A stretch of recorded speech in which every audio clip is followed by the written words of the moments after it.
Welcome to the Masterful Coach Podcast with Molly Claire. If you're a coach who's ready to impact more lives, make more money, and create a life you love, you're in exactly the right place. Get the support you deserve as a female entrepreneur. Master your coaching skills, grow your ideal business, and honor your priorities in your personal life. Are you in? Let's get started with your host, best-selling author and master life and business coach, Molly Claire. Hey everyone, welcome to the podcast. This is definitely an episode you do not want to miss. I'm talking about emotional resilience and emotional resilience coaching is the absolute difference between you being able to show up in the best way in your relationships versus feeling like sometimes your parenting relationship or your partnership relationship or that other challenging relationship is like a roller coaster. This is the difference between you being able to experience setbacks or perceived failures in your business and being able to move forward, solve the problem, stay the course, and build your business instead of falling apart, deciding you want to quit, and wondering why you started this all to begin with. And this is the difference between you helping your clients to implement some powerful changes versus you helping your client to implement some powerful changes that mean deep transformation that affects their sense of well-being, their relationships, their endurance and resilience, and spills over into every area of their life. Now, doesn't that sound amazing? Now, I know this is a big claim and it's all true. I will stand behind it all day long. We're talking about emotional resilience, and I'm going to give you some steps to get started today.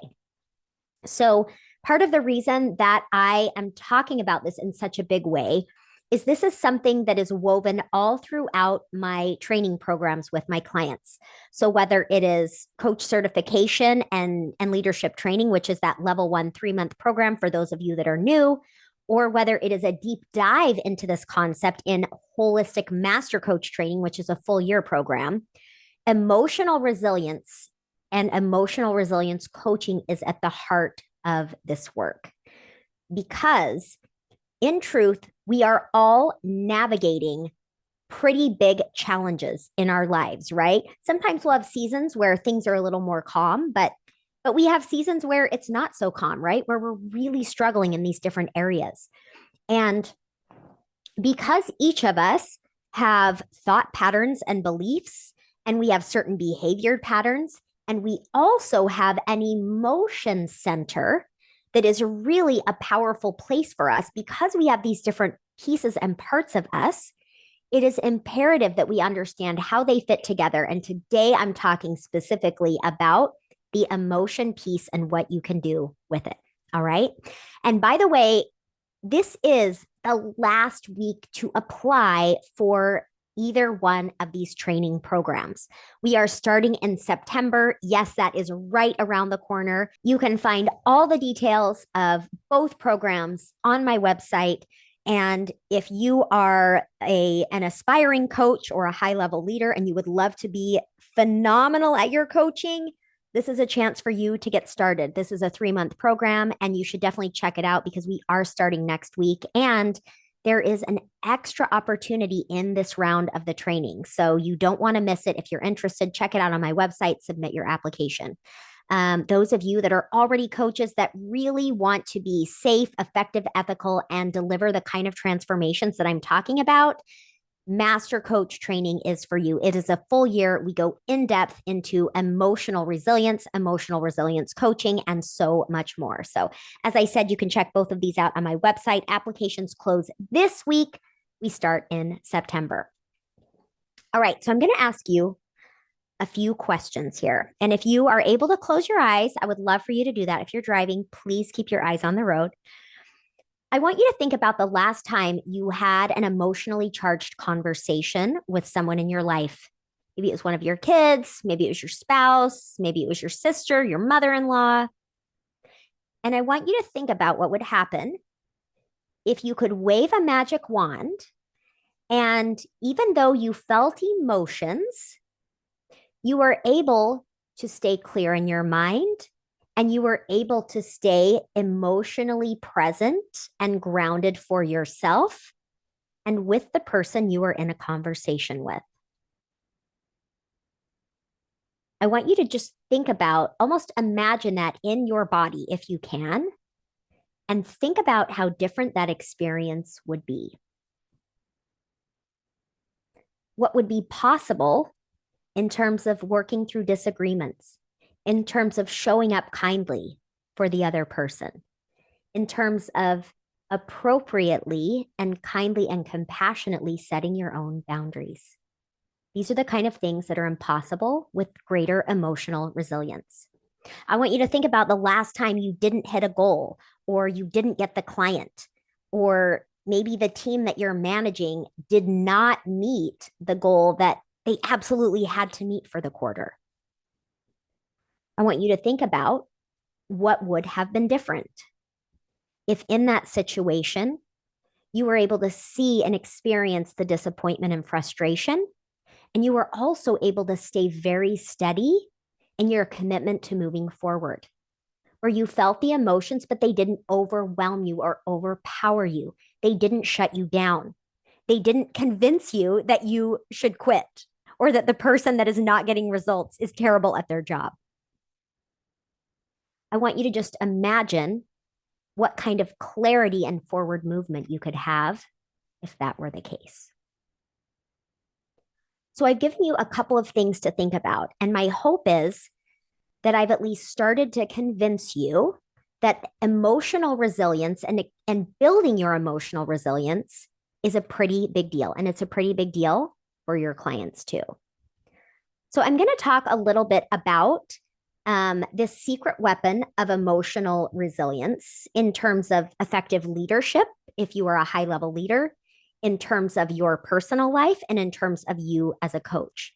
And we often hear the word emotional intelligence, especially in the world of leadership. And yet I think that sometimes when we learn about emotional intelligence, there's something pretty big missing, which is this fundamental piece of being able to expand our own emotional capacity. So I'm going to share with you a quick case study, which was one of my clients several years ago. Now, she was struggling to manage her business and household, and we worked together to meet her goals and to make sure that she felt at peace in these two areas of her life.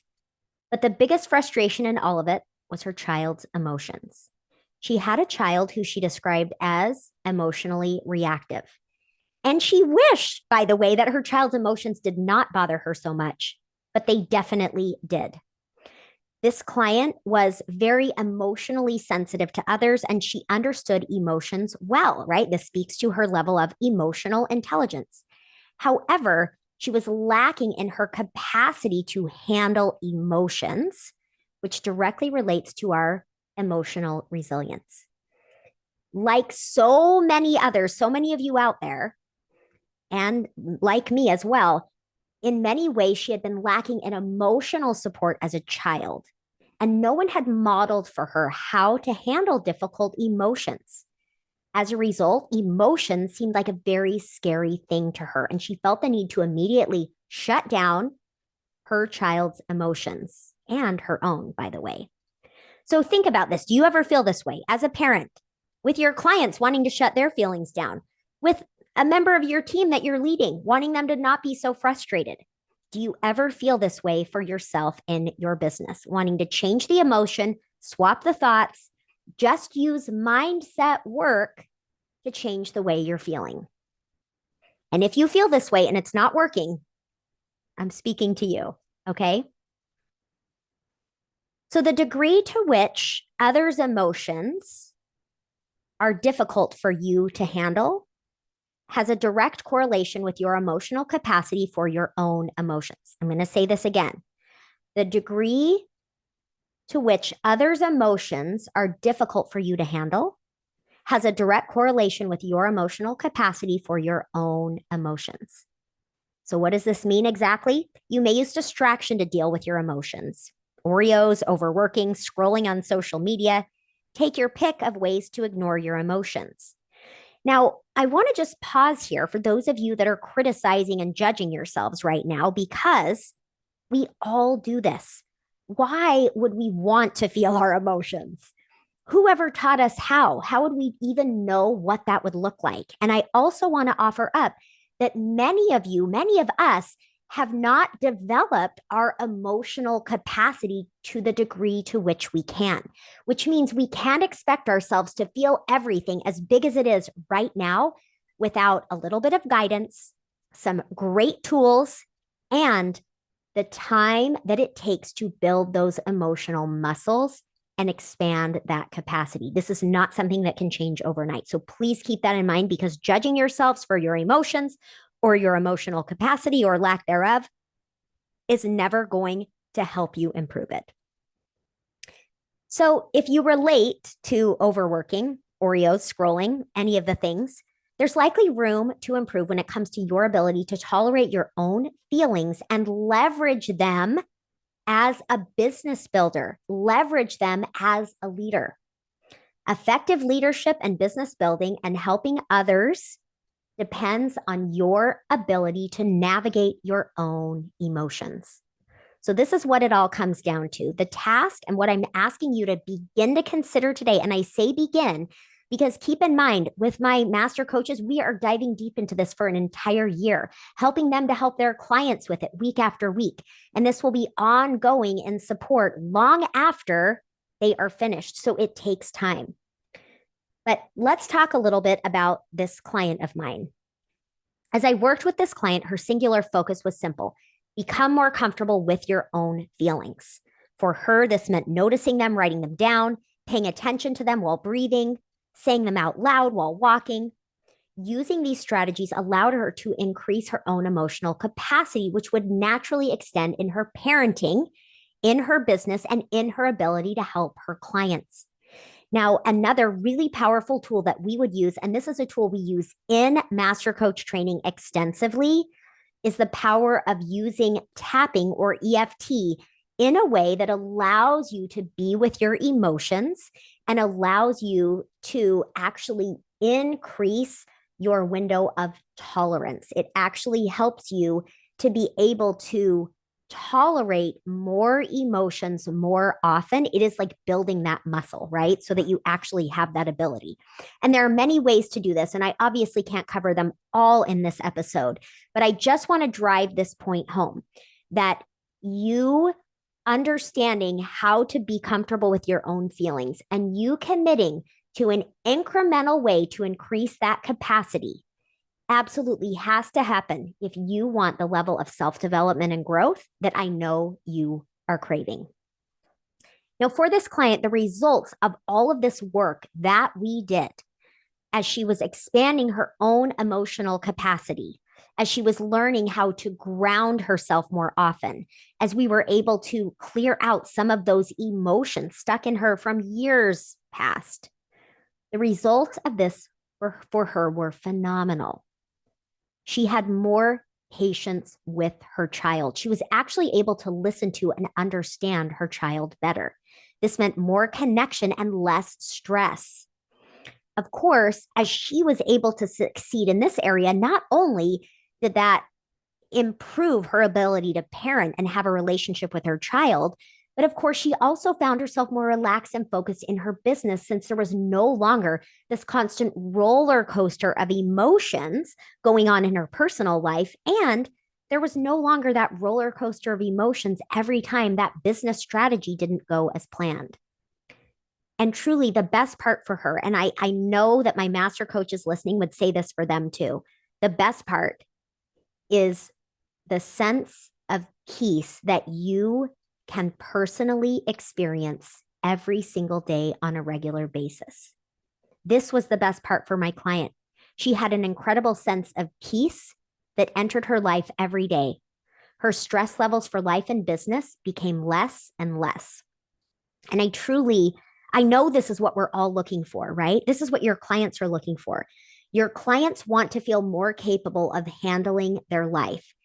They wish that everything could just go away and no longer cause problems, but truly what they're wanting is to build up their own resilience to navigate life and to think clearly and to take powerful action no matter what is happening. As I wrap this up, I hope that you're thinking about your own ability to be with your emotions and your own emotional capacity. And I hope you're doing it with so much compassion. And I'll tell you, if you want help with this, first of all, if you are a candidate for level 1 certification or master coach training and you want help with this is the place to do it. This is one of the biggest priorities in the work that I do with you, because I just have seen how it's impacted me personally as I have worked on it. And I have seen how it impacts my clients. And I really believe that you here listening, we as coaches who are heart-centered, we want to give our clients the very best that we possibly can. And I believe this piece is crucial. So number one, that would be a phenomenal place for you to get help with this. The other thing is I have a book recommendation. It will be in the show notes. There is a book called Running on Empty by Jonas Webb, and it is about overcoming emotional neglect. And I believe this book has some really incredible insights into understanding our emotional world. It's not exactly on the topic of emotional resilience, and it's obviously addressing when people have had some pretty significant emotional negligence in their life. But I think what we're able to learn from it is really pretty incredible. So that's a great resource that I recommend. And by the way, I've been wanting to get Dr. Jonas Webb on my podcast. So if anyone has a connection, tell her to contact me because I would love it. Her work has really impacted my work and I really appreciate it. All right, listen, as a coach, as a leader, as a parent or partner, we cannot effectively handle others' emotions if we can't tolerate our own. And I want you to really commit to something you will do today to increase your own emotional capacity and resilience. Okay. As I said, we work on this extensively in my programs. It's one of the fundamental programs, and I think you probably understand why. This is how we are able to begin to create effective, lasting change. All right, coaches, thank you so much for being with me, and I'll talk with you next week. Thanks for listening to the Masterful Coach podcast. Are you ready to build your amazing business with Molly as your coach? Check out www.mollyclaire.com to find out about Masterful Coach Foundations and the 10K Accelerator Method. It's the ultimate support for you as a coach building your ideal life and business.